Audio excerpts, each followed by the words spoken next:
Hello everyone, this is Mr. Informal back with a new Mr. Informal podcast. First and foremost, Happy New Year. We are on the year 2019. So I can't wait. This year, hopefully I get to do more projects, articles, and so on.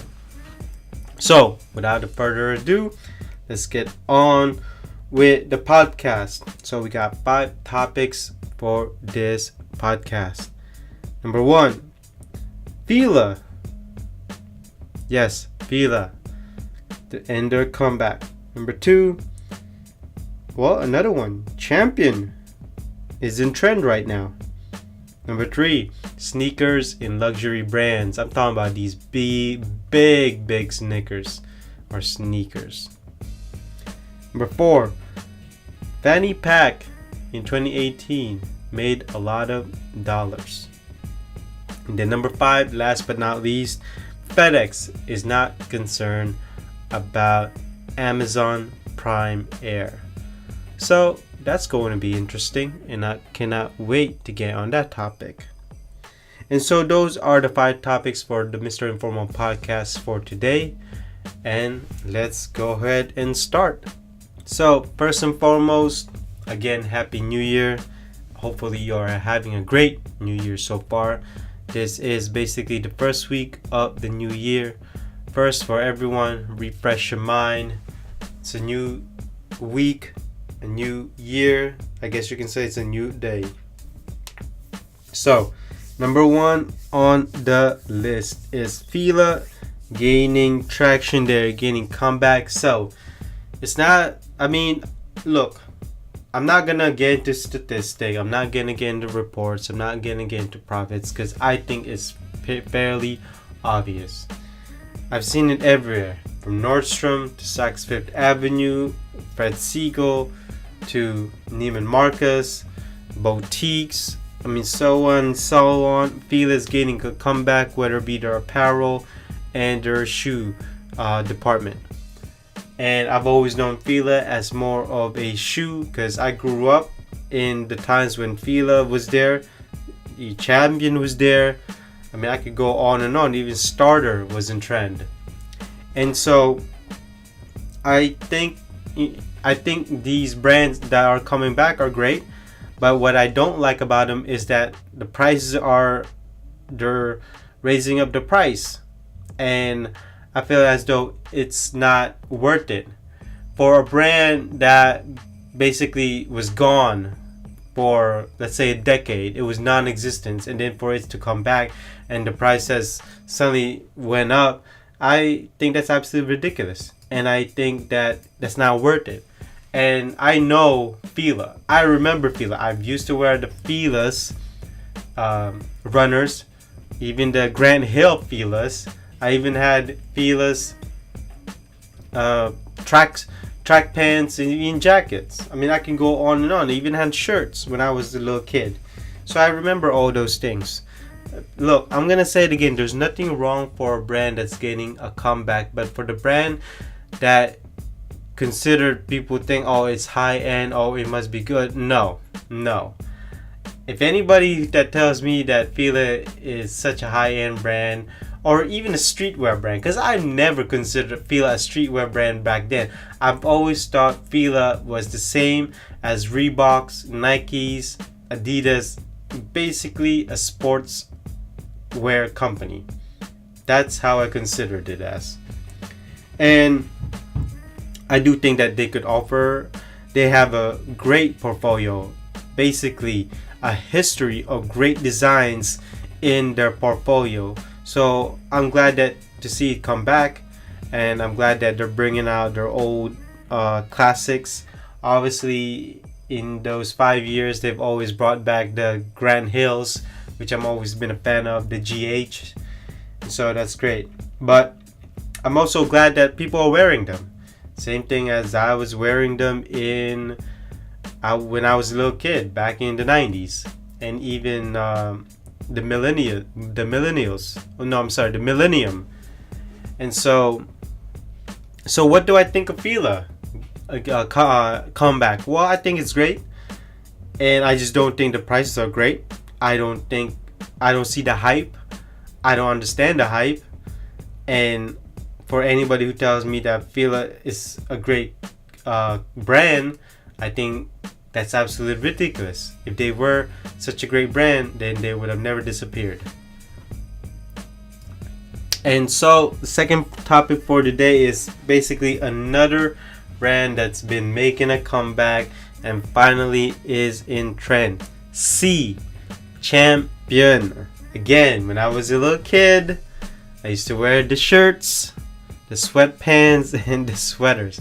And their sweaters were huge, and you can buy them at Kmart, at Sears, JCPenney, Walmart, Target, basically any department store that you can think of, and they were not expensive. But for some reason, they're making waves, they're making collaborations with different brands, even luxury brands, and the prices are up there. Even their shoes are also up there. Heck, you can even buy Champion shoes at Payless. And if you don't know what Payless is, it's basically a all-price store.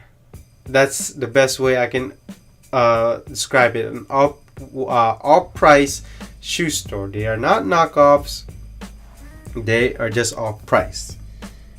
And it's the same way I felt about FILA. Is basically, I think this is great.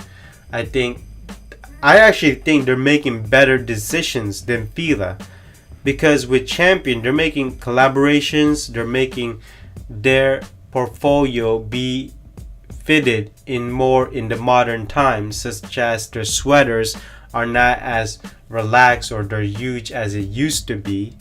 They're much more fitted. They're actually contouring their product to the modern times. And not only that, you can find Champion basically everywhere, from boutiques like Urban Outfitters. You can even see collaborations. You can even go to Barney's New York and you'll find Champion. I mean, I would have never thought that a relatively low price brand, basically catering to sportswear and performance wear, Champion, would be seen in Neiman Marcus, Saks Fifth Avenue, Barney's New York. I would have never guessed that. I mean, I've seen Champion rise up, in the past couple of years, but now 2018, especially the half of 2018, is where Champion basically took off. I mean, their product portfolio has expanded. They're not just sweatpants and sweaters or apparel. They're shoes, bags, especially their fanny packs, track suits, and again, right now the biggest trend that they have, or the biggest selling that they have, is basically the shoes, because of the next topic I'm about to go, but I will discuss that later. And I don't see the hype. I don't understand the hype. But if a person who buys Champion and they want to be in trend, I think that's great, because I do understand that Champion is in trend. Not only that, if you like certain brands or certain styles that are in trend and you could afford it, why not? Yes, it will be all over and everyone's going to wear it, but at the same time, at least it's a brand that you could afford. Anybody can afford it. Not just the middle class, not just the higher class, but also the lower income class. And for me, I haven't worn Champion in a long time. Would I wear one now? Well, it depends on the style. But if for some reason I see the style and I like it, maybe I'll wear it or maybe I'll use it. But as of right now, I don't see anything Champion has that makes me want to buy it. So transitioning to Champion, and let's transition from brands to sneakers. So as of right now, even from the last quarter of 2018, the biggest trend right now is big sneakers, especially Balenciaga and Givenchy making the first wave. And wow, they are big. I mean, I went to Nordstrom last month, and these shoes were like McDonald's, Ronald McDonald type shoes, or you can even say clown shoes. They are big rubber sneakers. I mean, obviously with designs and laces, but they are huge. I mean, they're bigger than basketball shoes, and they're everywhere, and they are in trend right now. Celebrities wearing right now, people are wearing them right now. They are basically everywhere. But the shoe I bought last month was the Air Jordan 11 Concord, but that's a different topic. 4. Now, what do I think of this big sneaker trend? I think it's absolutely ridiculous. I cannot believe a luxury brand, Balenciaga, Givenchy, even Gucci, is selling me a big sneaker for $700 plus to $1,000, and you're telling me that I can't just go to Nike, Adidas, Under Armour, Li-Ning, Champion, or even FILA to buy these shoes that will cost $100. But no, people out there love brands. They are loyal to brands. I mean, people will buy brands instead of the shoe itself. And so that's why it's in trend right now. A lot of these premium brands or even luxury brands are making these type of sneakers because they are in trend. It's what's making them money. It's business as usual. So in the end, I cannot wait for this trend to stop or to end. This big sneaker thing, I don't see it as a classic. I see it as more of a trend. I mean, maybe in the next 2 years, people will look back at it and they'll ask themselves, why did I buy this? Maybe. I mean, but then again, in the next 10 years, these big sneakers might come back again because trends and fashion will come around again. What goes around will come around. And so don't be surprised if these things will come around again. And so I read an article in Quartzy, QZ.com, talking about fanny packs are generating nearly a quarter of the US accessories industry growth. Wow. So as you may know, 2018 was the year of the fanny pack. So Alexander Wang had it, Louis Vuitton, Gucci, Supreme, even Champion had it. Basically everybody had to have a fanny pack to sell to the customers. So in the article it states that 1% of the fashion accessory sale was made up of fanny pack, but it was responsible for nearly 25% of the industry's growth in the first 10 months of 2018, according to market researcher firm NPD Group, even though this bag has been around since ancient civilization. Yes, ancient civilization. Unbelievable.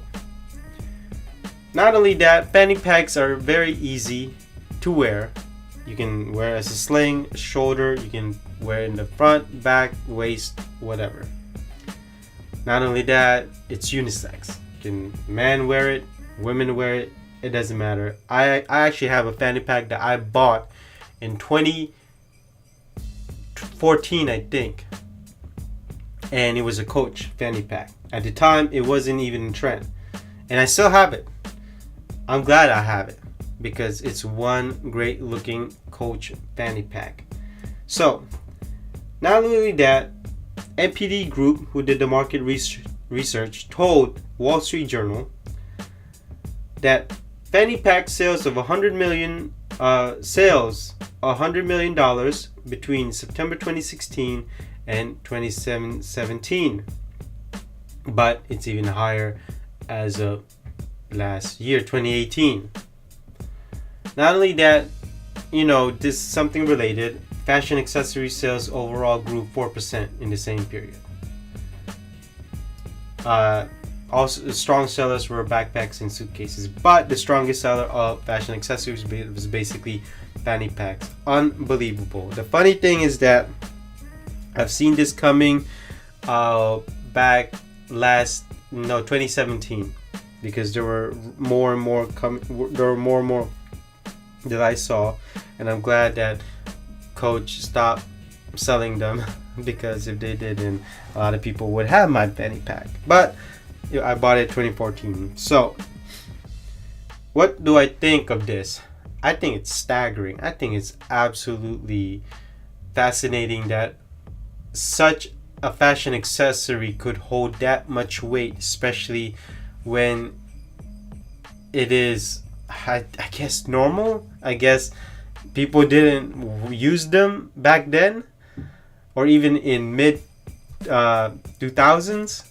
I mean, you have to remember, I used to wear a fanny pack when I was a kid, and I mean, I bought the first fanny pack that I purchased was back in 2014, because I like the design. I like what you can do with it. You can put it in the front for more security, or you can put it in the back so it doesn't get in the way. Not only that, it's basically not a shoulder bag. It's basically it's becoming a universal and flexible bag. You can put it in the waist, you can put it in your shoulder, you can use you can crossbody it. I mean, basically you can do a lot more things, and if you're traveling, it's the easiest bag you can use because of security, because you can sling it on the front of your chest. So it is that easy. And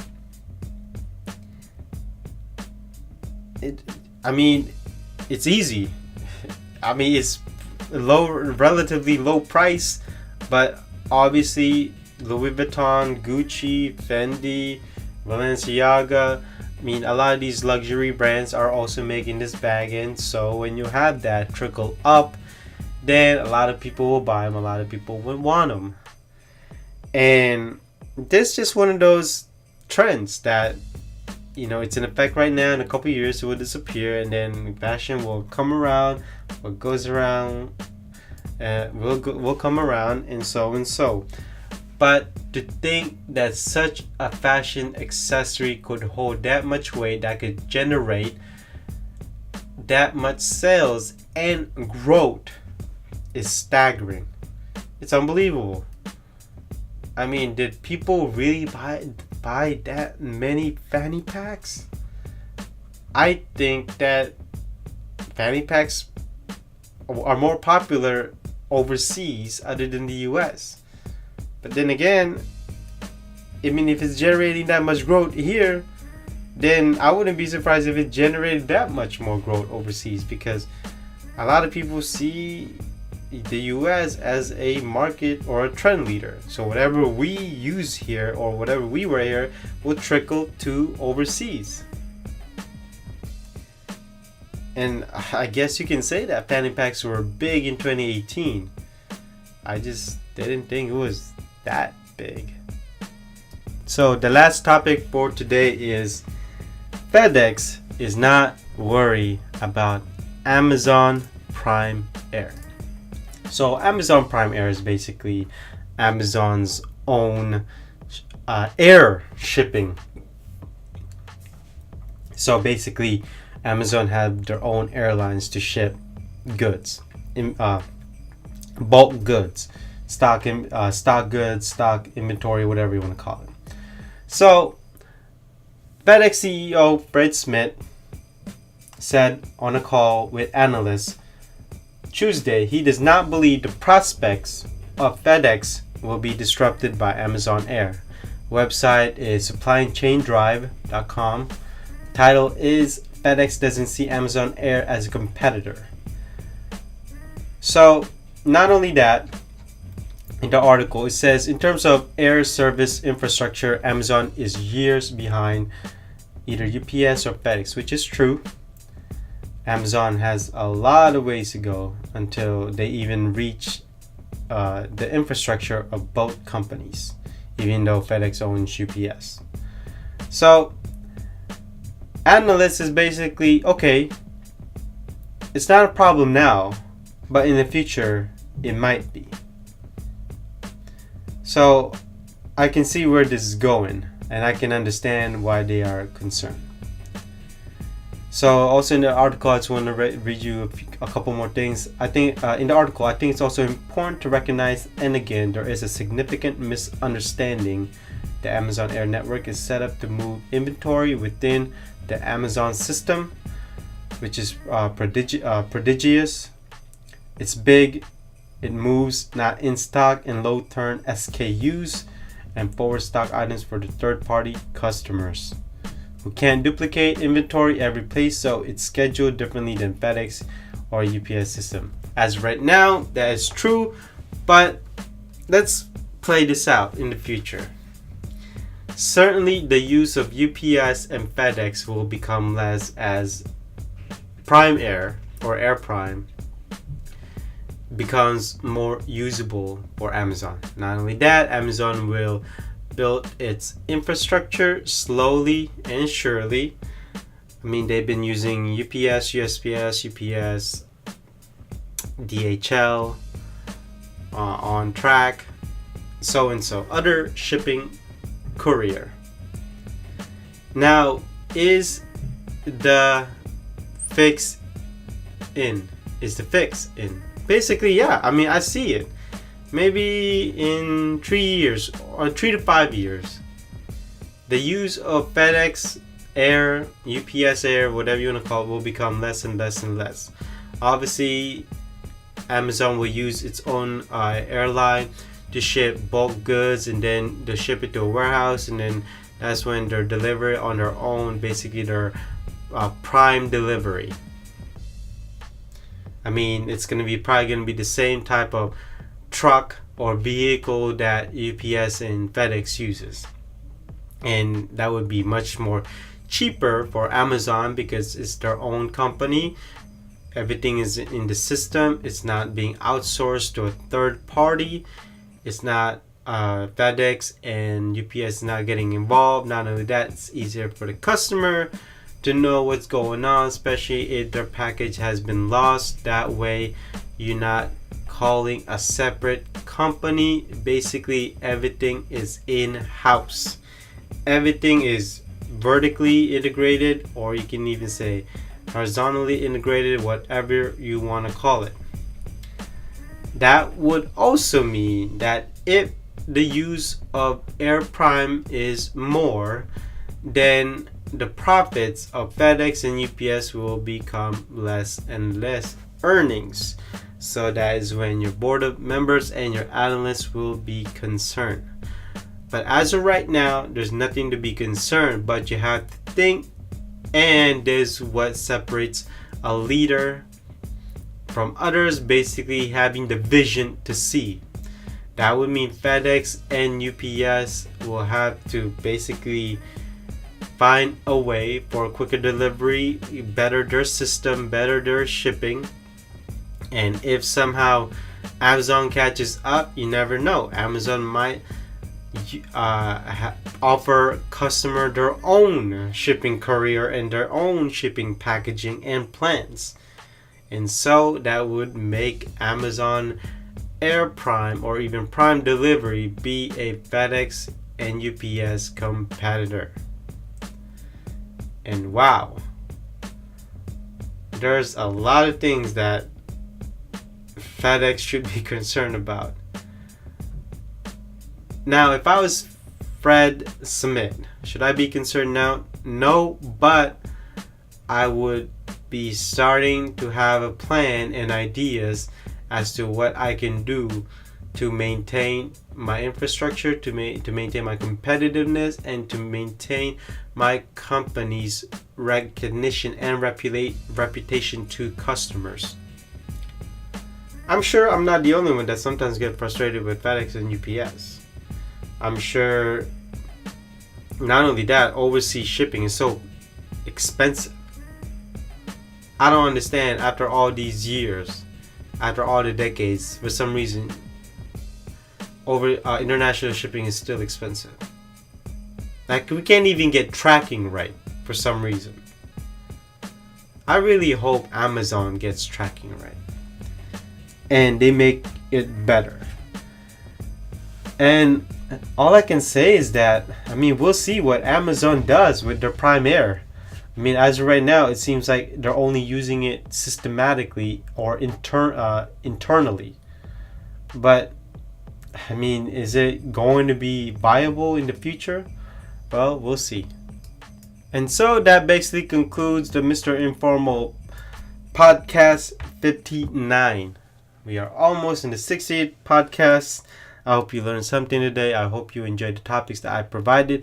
And do not forget to add me on Instagram, Mr. Informal. That's MISTERINFORMAL. And don't forget to check out my website at mrinformal.com.